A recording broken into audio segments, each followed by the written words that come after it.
Diusir ayah karena fitnah ibu tiri. Kini aku kembali, bukan sebagai anak lemah yang dulu.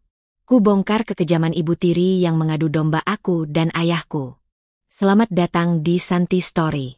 Channel ini menyajikan cerita yang penuh makna, haru, dan pelajaran hidup. Setiap cerita yang kami angkat berasal dari pengalaman nyata, dikemas dalam narasi yang menyentuh hati. Sebelum masuk ke ceritanya, sahabat jangan lupa absen dulu ya. Sahabat dari mana saja. Untuk kamu yang belum subscriber jangan lupa subscriber. Yang sudah subscriber semoga rezekinya mengalir. Yuk kita dengar ceritanya. Hujan turun deras saat langit menggelap perlahan di atas kota kecil tempat Nadia tinggal. Suara derasnya air yang menimpa atap rumah seolah ikut menangis bersamanya. Seorang gadis remaja berusia 16 tahun yang duduk diam di sudut kamarnya, memeluk lutut sambil menatap foto lawas yang warnanya mulai pudar. Di dalam bingkai kayu usang itu, terlihat senyum hangat seorang wanita berkerudung, ibunya, yang telah tiada sejak 3 tahun lalu. Sejak kepergian ibu, dunia Nadia tak pernah benar-benar sama. Ayahnya, Pak Surya, yang dulu hangat dan sering membacakan dongeng menjelang tidur, perlahan menjauh. Kesibukannya bekerja, ditambah luka yang ia bawa setelah kehilangan istri, membuat rumah mereka terasa sepi, seperti rumah kosong yang dihuni hanya oleh suara-suara langkah. Namun, semua benar-benar berubah ketika seorang wanita bernama Mira hadir dalam kehidupan mereka. Mira adalah teman lama ayahnya di tempat kerja. Mereka bertemu kembali dalam sebuah reuni kantor, dan sejak itu Mira mulai sering berkunjung.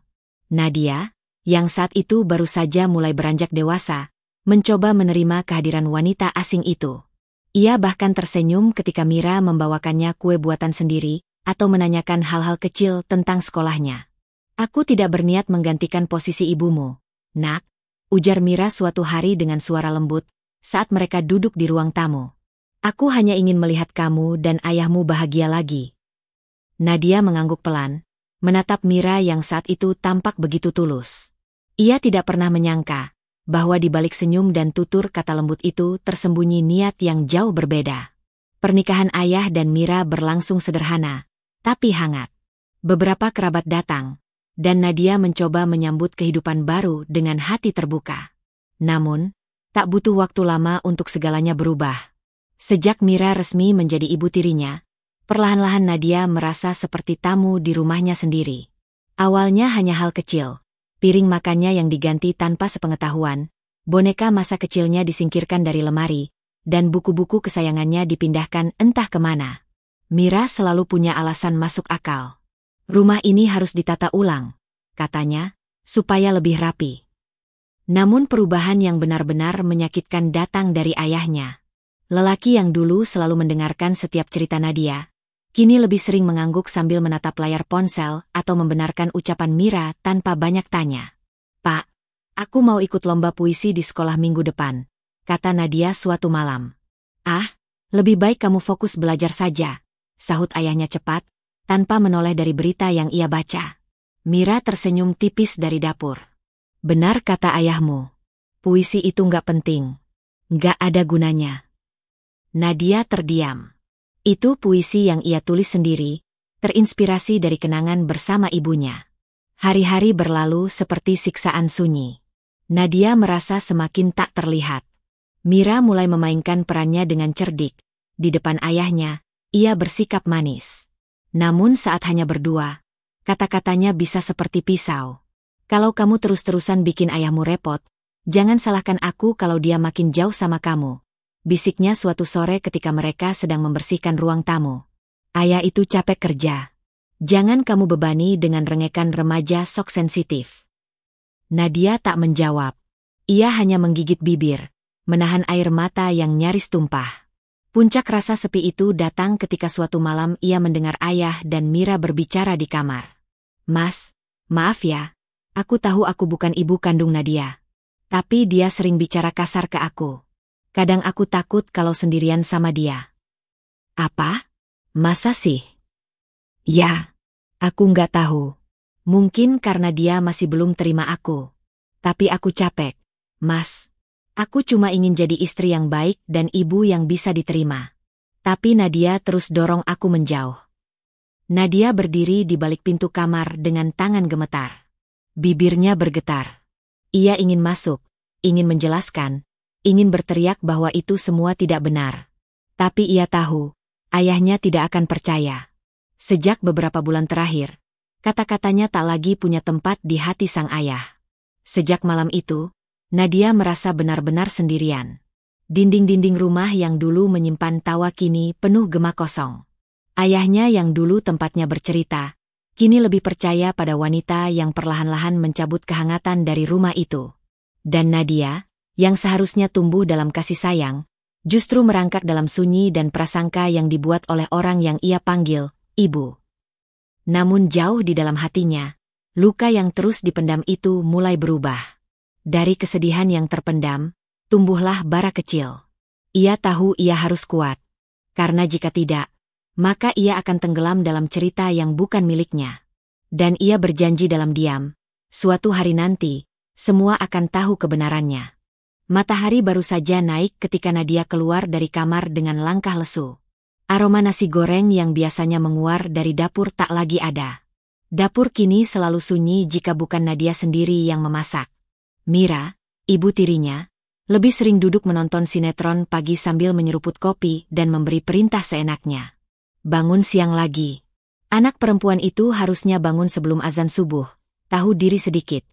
Suara Mira melengking sambil melirik sinis ke arah Nadia yang masih mengucek mata. Aku nggak bangun siang, Bu. Tadi subuh aku salat, cuma balik tidur sebentar. Mira tertawa pelan, nada suaranya sarkastik. Salat, ya? Di mana saksinya? Dinding. Nadia menunduk. Ia sudah terlalu lelah untuk membantah. Sejak beberapa minggu terakhir, segala hal yang ia lakukan selalu salah di mata Mira. Bahkan ketika ia mencoba membantu, tetap saja dianggap sebagai sandiwara. Masalah semakin rumit ketika ayahnya, Pak Surya, mulai percaya sepenuhnya pada semua cerita yang dibisikkan Mira. Awalnya hanya sekadar sindiran. Nadia itu makin hari makin keras kepala, tapi kemudian berubah menjadi tuduhan langsung. Mas, kamu lihat sendiri kan? Dia jawab-jawab sama aku. Aku ini ibunya. Apa salahku coba? Aku cuma minta dia nyapu ruang tamu. Mas. Tapi malah dibanting pintu kamarnya. Aku takut, aku benar-benar takut. Mas. Nadia mendengar semuanya dari balik tirai kamar. Tubuhnya gemetar. Pintu kamarnya memang tertutup tadi, tapi bukan dibanting, hanya tertiup angin. Tapi Mira mengemas cerita itu seolah Nadia telah menantangnya, berteriak dan membanting pintu dengan sengaja. Suatu malam, amarah ayahnya meledak. Apa kamu memang gak bisa hormat sedikit pun sama ibu barumu? Ayah, aku gak ngelawan. Aku cuma diam. Aku gak pernah bilang kasar. Dia yang... Jangan banyak alasan. Tamparan itu mendarat begitu keras di pipinya. Dunia Nadia seketika berhenti berputar. Ini pertama kalinya ayah yang begitu ia cintai mengangkat tangan padanya. Mira menangis di sudut ruangan, pura-pura terkejut dan ketakutan, menutup wajah dengan kedua tangan. Aku nggak sanggup lagi, Mas, kalau dia terus kayak gini. Aku takut dia nyakitin aku. Air mata Nadia menetes. Tapi bukan karena sakit di pipi, melainkan karena hatinya patah. Hancur. Ia tidak mengenal lagi siapa pria yang berdiri di depannya dengan wajah merah padam dan tangan masih terangkat. Sejak malam itu, semuanya berubah drastis. Nadia tidak lagi diizinkan pergi ke sekolah. Mira beralasan biaya sekolah terlalu mahal, dan lebih baik uang itu disimpan untuk kebutuhan dapur. Anak perempuan itu cukup pintar masak dan ngurus rumah. Nggak usah sekolah tinggi-tinggi, nanti juga ujungnya ke dapur. Ucap Mira sambil menyeruput tehnya, seolah tidak baru saja merampas mimpi seorang anak. Nadia mulai menjalani rutinitas penuh tekanan. Setiap pagi ia harus bangun sebelum subuh, membersihkan rumah, memasak, mencuci pakaian, menyetrika baju Mira, dan memastikan semua berjalan sempurna. Jika ada yang salah sedikit saja, nasi terlalu lembek, lantai masih sedikit lengket, maka Mira akan membuat drama panjang di hadapan ayahnya. Mas, lihat ini. Dia rebus air saja gosong. Aku benar-benar khawatir. Gimana kalau dia nekat macam-macam nanti? Pak Surya hanya menghela napas. Sudah, Nat. Dengerin ibumu. Jangan bikin rumah ini ribut terus. Ayahnya kini lebih sering diam. Nadia tak tahu apakah itu karena lelah atau karena ia sudah benar-benar berubah. Tapi bagi Nadia, diam ayah adalah pengkhianatan paling sunyi. Ruang kamar Nadia kini satu-satunya tempat untuk menangis. Ia tak punya teman. Ponselnya sudah diambil dengan alasan, biar nggak banyak main. Dan ia tak boleh keluar rumah kecuali ke warung yang jaraknya hanya 5 langkah dari pagar. Hidupnya kini seperti tawanan dalam rumah sendiri. Namun, tak ada yang lebih menyakitkan dibanding melihat bagaimana Mira memainkan perannya dengan begitu sempurna. Di depan orang luar, Mira begitu ramah, bahkan memuji-muji Nadia. Nadia itu anaknya manis, pintar masak, rajin. Tapi ya, namanya remaja, kadang emosinya naik turun. Tapi saya sayang dia seperti anak sendiri. Padahal di dalam rumah, Nadia disuruh mengepel lantai sambil berlutut, dilarang makan sebelum semua selesai bersih, dan bahkan pernah dihukum berdiri di luar rumah saat hujan karena lupa menyapu halaman. Hati Nadia mulai mengeras. Luka-luka kecil di hatinya berubah menjadi parut. Tapi ia belum menyerah. Ia hanya belum menemukan jalannya. Dalam diam, ia mencatat semuanya. Tanpa pena, tanpa buku. Tapi dalam ingatannya yang tajam, ia menyimpan semua luka, semua kebohongan, semua penghinaan. Satu hal yang pasti, ia tahu, pada akhirnya, topeng akan jatuh. Dan pada hari itu tiba, ia akan berdiri tegak di atas semua kesakitan ini. Langit sore itu menghitam lebih cepat dari biasanya. Angin bertiup kencang, mengibaskan tirai jendela ruang tamu yang belum sempat ditutup. Di dalam rumah, suasana terasa jauh lebih kelam dibandingkan langit di luar. Mira berdiri di depan lemari kaca, memegang kotak perhiasan warna merah beludru yang kosong. Air matanya mengalir deras, tangannya bergetar, dan suaranya nyaring menusuk udara. Perhiasanku, semua gelang dan kalung emas peninggalan ibu. Hilang. Hilang. Ia berteriak histeris, cukup keras untuk membuat para tetangga mengintip dari celah pagar. Pak Surya berlari dari teras, panik. Apa? Apa yang hilang? Mira? Kamu yakin kamu nggak simpan di tempat lain? Mira memandang suaminya dengan mata membesar penuh kepanikan yang dibuat-buat. Aku selalu simpan di sini, Mas. Di lemari ini. Aku nggak pernah pindahin. Dan tadi siang, cuma satu orang yang masuk ke kamar ini. Ia menoleh ke arah Nadia yang berdiri tak jauh dari sana, memeluk sapu di tangannya, bingung dan kaget. Cuma dia. Seru Mira sambil menunjuk tajam. Nadia terdiam. Matanya membelalak, tidak percaya dengan tuduhan yang tiba-tiba dilemparkan padanya. Apa? Suaranya gemetar.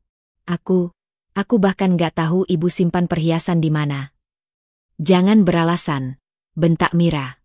Kamu yang bersihin kamar. Kamu satu-satunya yang tahu tempat aku nyimpen itu. Siapa lagi kalau bukan kamu? Nadia melangkah mundur, dadanya sesak. Ibu, aku nggak pernah. Demi Allah, aku nggak ambil apapun. Aku bahkan nggak berani pegang barang-barang ibu. Pak Surya menatap Nadia tajam. Kamu beneran nggak ambil? Ayah, demi Allah, aku. Pelak. Tamparan kedua, lebih keras dari yang pertama. Suara tamparan itu menggema di ruang tamu yang hening, dan Nadia terhuyung. Jangan main sumpah kalau kamu bohong. Aku udah cukup sabar. Nat, dari dulu kamu bikin masalah terus. Pak Surya menatapnya dengan mata penuh amarah yang bercampur kecewa. Sekarang kamu nyuri? Dasar anak durhaka. Keluar dari rumah ini. Ayah, Nadia berusaha mendekat. Ayah, dengar dulu, aku nggak. Keluar. Hujan deras mulai turun saat Nadia menyeret langkahnya ke depan pintu. Baju rumahnya tipis, tak sempat membawa jaket, apalagi tas atau uang. Mira berdiri di belakang ayahnya, menyembunyikan senyum tipis di balik wajah pura-pura pilunya. Maaf ya, Mas, aku nggak bermaksud jadi pemecah di antara kalian. Tapi aku nggak sanggup lagi kalau harus hidup satu rumah dengan pencuri. Pintu ditutup dengan keras, dan suara kuncinya diputar dari dalam. Nadia berdiri di depan pagar dengan rambut basah dan tubuh menggigil. Air hujan menyatu dengan air matanya. Kakinya menapak dingin di jalanan, sementara hatinya kosong, perih, dan tak percaya. Rumah yang ia jaga selama ini, kini benar-benar tak lagi menjadi miliknya.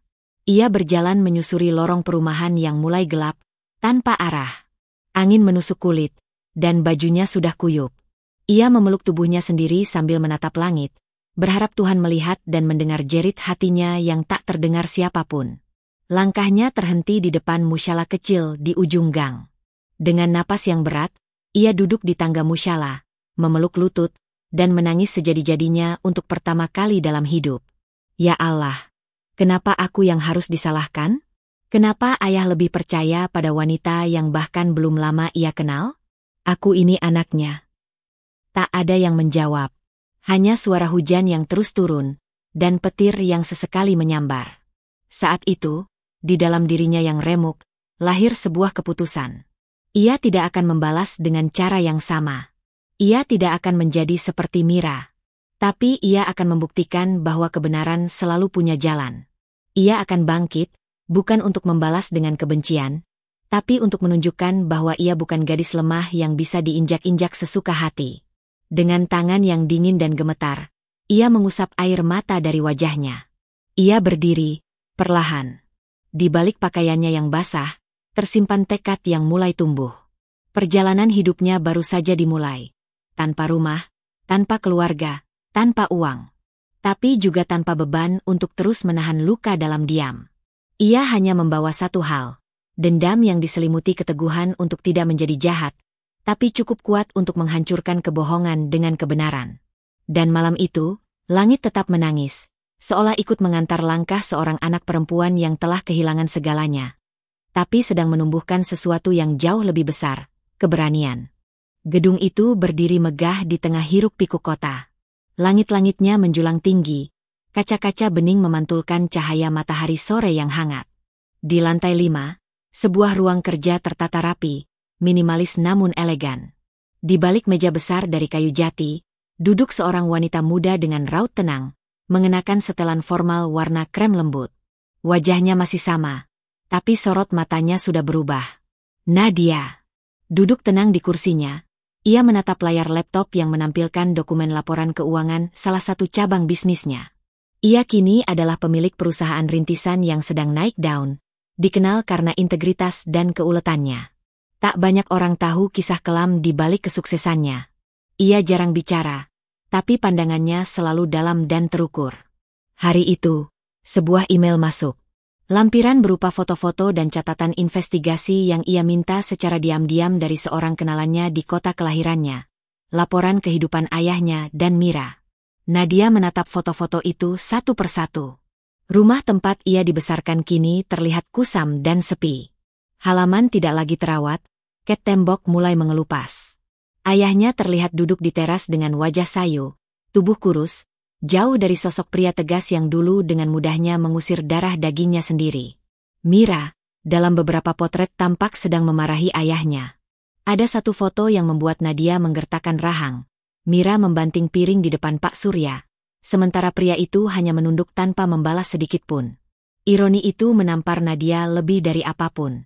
Wanita itu, yang dulu berpura-pura lemah dan disakiti, kini menunjukkan wujud aslinya saat tidak ada lagi pihak yang bisa dijadikan musuh bersama.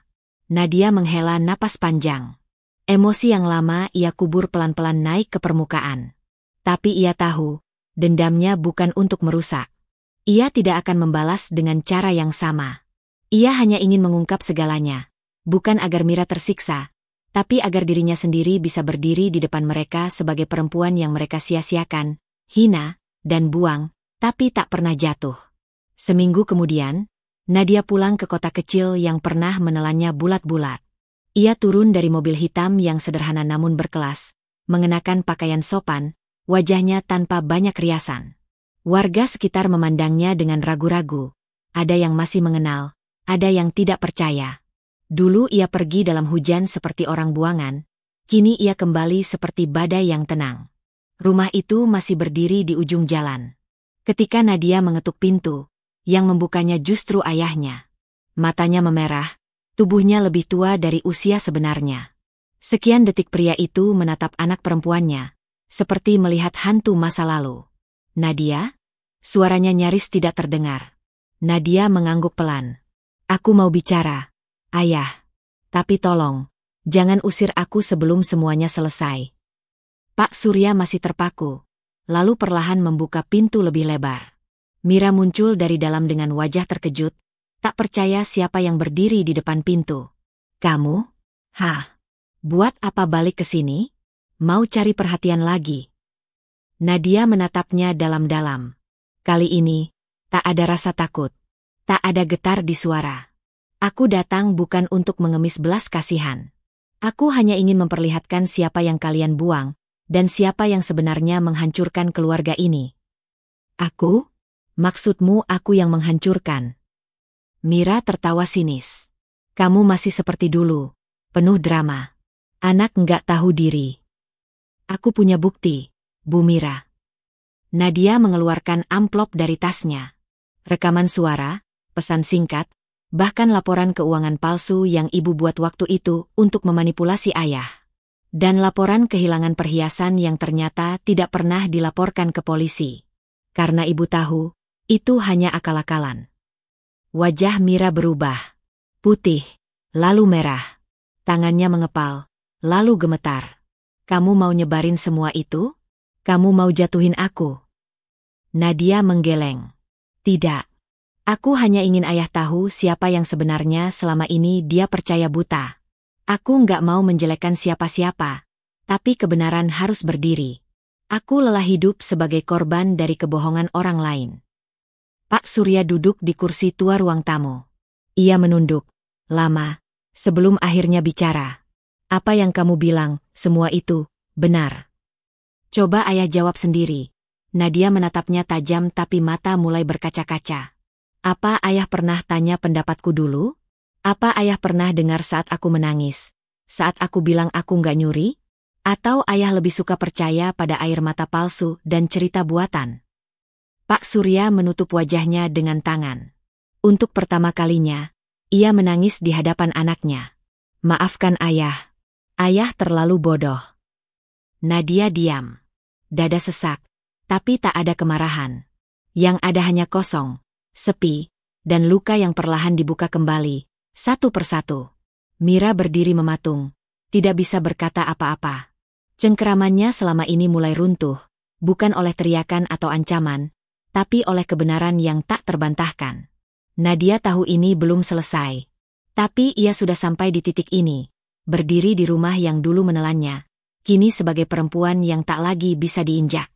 Dan untuk pertama kalinya setelah bertahun-tahun, ia bisa menatap mereka berdua dengan kepala tegak, tanpa dendam yang membakar, hanya luka yang kini ia biarkan sembuh dengan caranya sendiri. Hari-hari setelah konfrontasi itu berjalan lambat dan berat. Seperti ada kabut yang menggantung di langit kota kecil itu, dan setiap langkah terasa seperti berjalan di tengah luka yang belum mengering.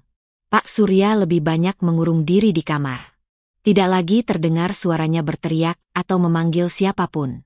Ia duduk di pojok ranjang, memeluk album foto lama yang sudah menguning, membuka halaman demi halaman seakan ingin kembali ke masa di mana segalanya belum hancur. Foto-foto Nadia kecil, tertawa di taman, duduk di pangkuannya sambil memakan es krim, menangis saat terjatuh. Semuanya kini hanya menyisakan rasa perih di dada. Kenapa ayah begitu bodoh? Gumamnya pelan di sela napas berat yang tak kunjung stabil. Sementara itu, Mira bukan lagi wanita anggun yang dulu begitu lihai memainkan peran. Setelah Nadia memperlihatkan bukti-bukti kepada beberapa kerabat dan tetangga, satu demi satu orang mulai menjauh darinya. Semua yang dulu memujanya karena citra sebagai istri sabar dan ibu rumah tangga penyayang, kini melihat wajahnya yang sebenarnya. Kontrak arisan yang selama ini ia kelola secara diam-diam mulai dipertanyakan. Seorang ibu rumah tangga mendatanginya dengan wajah marah. Mana uang kami, Bu Mira? Katanya disimpan. Tapi kenapa nggak bisa dicairkan? Mira mulai kehabisan alasan. Kebohongan yang dibangun bertahun-tahun mulai runtuh seperti menara pasir yang tersapu ombak. Suatu malam, Nadia melewati rumah masa kecilnya dalam perjalanan dari Musyalah. Dari luar pagar, ia melihat Mira duduk sendirian di teras, mengenakan daster lusuh, wajah tanpa make-up, rambut berantakan. Tangannya memegang gelas teh yang bahkan sudah tidak lagi beruap. Sejenak, Langkah Nadia terhenti. Ada desir aneh di dadanya. Bukan rasa puas, bukan kemenangan. Tapi semacam kehampaan yang menggantung di antara dada dan tenggorokan. Ia menyaksikan sendiri kehancuran orang yang telah menghancurkannya dulu. Tapi kenapa hatinya tidak selega yang ia kira? Besok paginya, Pak Surya meminta untuk bertemu. Mereka duduk di ruang tamu yang sekarang terasa lebih sempit, lebih dingin. Pria itu menatap putrinya dengan mata yang sembab dan lelah. Tangannya gemetar saat menggenggam sebuah surat. Ayah, udah nggak pantas minta maaf. Tapi ayah cuma mau bilang satu hal. Ayah bangga sama kamu. Suaranya patah-patah. Kamu tumbuh kuat, bukan karena ayah. Tapi meski ayah nggak ada di sisimu, kamu nggak berubah jadi orang yang jahat. Kamu lebih baik dari kami berdua. Nadia hanya menunduk. Ia ingin menjawab, tapi bibirnya kaku. Yang bisa ia lakukan hanya menggenggam tangan ayahnya. Perlahan, ragu, tapi hangat. Luka itu tidak serta-merta sembuh. Tapi untuk pertama kalinya, Nadia merasa hatinya berdenyut, bukan karena kemarahan, tapi karena pengakuan yang selama ini ia rindukan. Sore harinya, ia melihat Mira berkemas di halaman depan. Beberapa tetangga membantu, tapi tidak ada senyum yang menghias. Wanita itu kini benar-benar sendiri. Pak Surya memilih tinggal bersama adik perempuannya sementara waktu, dan semua keluarga besar menolak menampung Mira setelah kebenaran terbongkar. Nadia berdiri di seberang jalan. Ia tidak berkata apa-apa, hanya menatap punggung wanita itu. Mira, yang menyadari kehadiran Nadia, menoleh perlahan. Tak ada lagi kemarahan atau kebencian di wajahnya. Hanya gurat kelelahan dan keruntuhan. Aku kira kamu akan tertawa lihat aku seperti ini, ucapnya lirih. Nadia menahan napas. Suaranya pelan, tapi tegas. Aku nggak datang ke dunia ini untuk tertawa atas kehancuran orang lain. Tapi kalau hari ini kamu merasa hancur, mungkin itu karena apa yang pernah kamu hancurkan dulu belum kamu benahi. Mira terdiam. Mereka bertatapan cukup lama, bukan dengan dendam, tapi dengan luka yang sama-sama mereka tahu, tak akan mudah dihapus.